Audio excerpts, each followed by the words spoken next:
loving. Love each other deeply. It's amazing how fear robs us of love.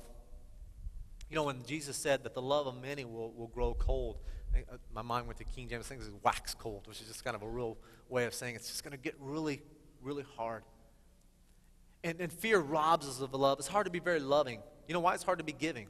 It's hard to be selfless when you're afraid and you're in preservation mode and you're in survival mode. And I got to get through this and I got to fight and I got to survive. It's very hard to be loving. He says when it gets tough, the last thing you want to do is love other people, especially your enemies. He says keep loving. Persecution is going to increase. The Bible tells us that Christianity is going to become more and more unpopular. If you haven't noticed, we're the visiting team. Okay? We're not exactly, the fan favorites. You know, all around the world, 450 people every day, it's estimated. 450 a day are killed because of their faith. We're a little oblivious to that because we have it so easy in the United States, but it's a reality in Christendom. Number 3, keep your home open. This is interesting. Offer hospitality, we read there in Peter. I kind of thought about that for a moment. What does he mean by offer hospitality? We have another passage in Hebrews 11. It says, encourage each other by meeting together. There's something about coming together in a community and in a connectedness that you draw strength from one another. Isn't that something? That when you're in a group, your strength it multiplies by being together.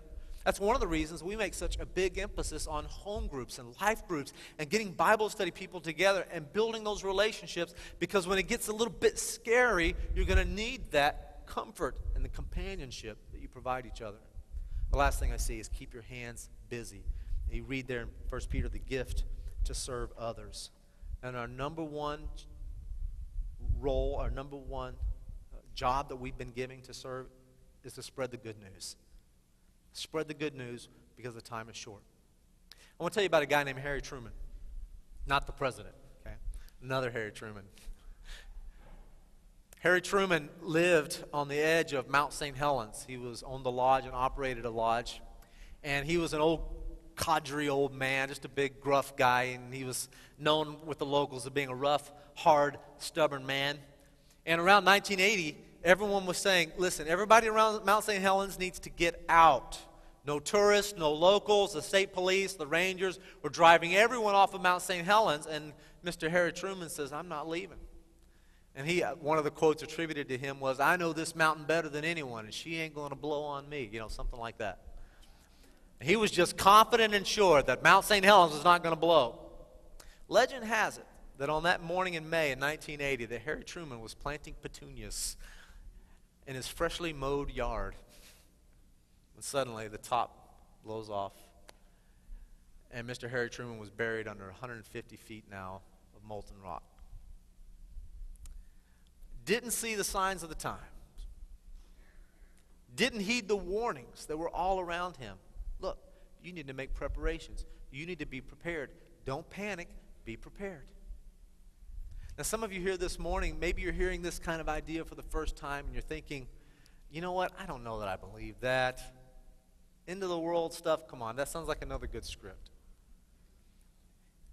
And not heeding the signs and not being prepared, and when that time ultimately and drastically comes, we've been given this so that we can make sense of it, to be ready. And my challenge to you, especially if you have never understood that, if you've never reacted in a way that is appropriate, and that is that your end time could be today.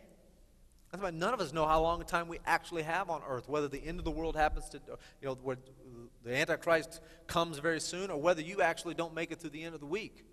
Personally, every one of us has an end time that we have to face.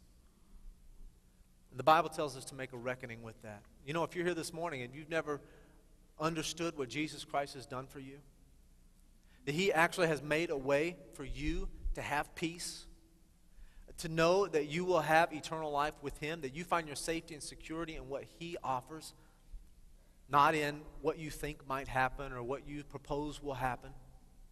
Putting our trust in Jesus alone. I'm going to ask every head bow and every eye to be closed. We're just going to wrap up here in a moment.